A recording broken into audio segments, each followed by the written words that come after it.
Let's see the question.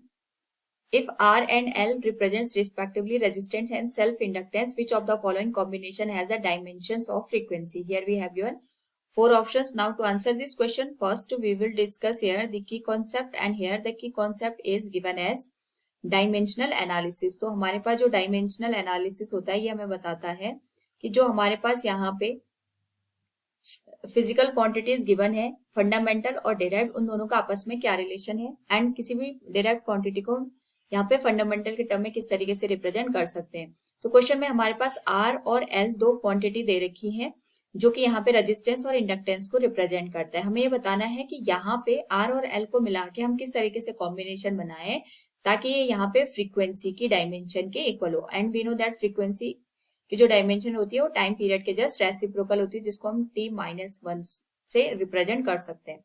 तो सबसे पहले अगर हम बात करें यहाँ पे हमारे पास जो रेजिस्टेंस होता है इसको हम ओम्स लॉ के टर्म में लिख सकते हैं V/I के बराबर. This will B equation number first. और अगर हम यहाँ पे बात करें हमारे पास जो L होता है ये सेल्फ इंडक्टेंस को रिप्रेजेंट करता है, एंड वी नो दैट जो EMF की वैल्यू होती है जिसको हम V से रिप्रेजेंट करते हैं दैट इज गिवन एज, केवल हम यहाँ पे मैग्नीट्यूड की बात कर रहे हैं, हम यहाँ पे माइनस साइन को अवॉइड करेंगे, that will be given as L into DI/dt, जिसको हम सिंपली यहाँ पे L into I divided by time से रिप्रेजेंट कर सकते हैं, क्योंकि हम केवल यहाँ पे रेशियो के टर्म में इसको शो करेंगे, इसलिए हमने केवल जो वैल्यू है उसको यहाँ पे शो किया है, हम चेंज को यहाँ पे शो नहीं कर रहे. This will be given as equation number second.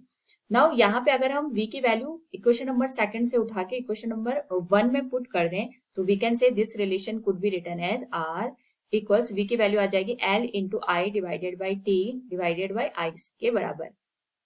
यहाँ पे I से I कैंसिल हो जाएगा एंड इसको हम लिख सकते हैं R/L will be equal to 1/t, and 1/t we know that जो हमारे पास यहाँ पे t⁻⁻1 है इसको रिप्रेजेंट करेगा, एंड t⁻⁻1 हमारे पास यहाँ पे फ्रीक्वेंसी को रिप्रेजेंट करता है. यानी अगर हम फ्रीक्वेंसी के डायमेंशन R और L के टर्म में रिप्रेजेंट करेंगे that will be equal to R/L. So from the given option first will be the right answer. Hope all you understood it. Thank you and best of luck.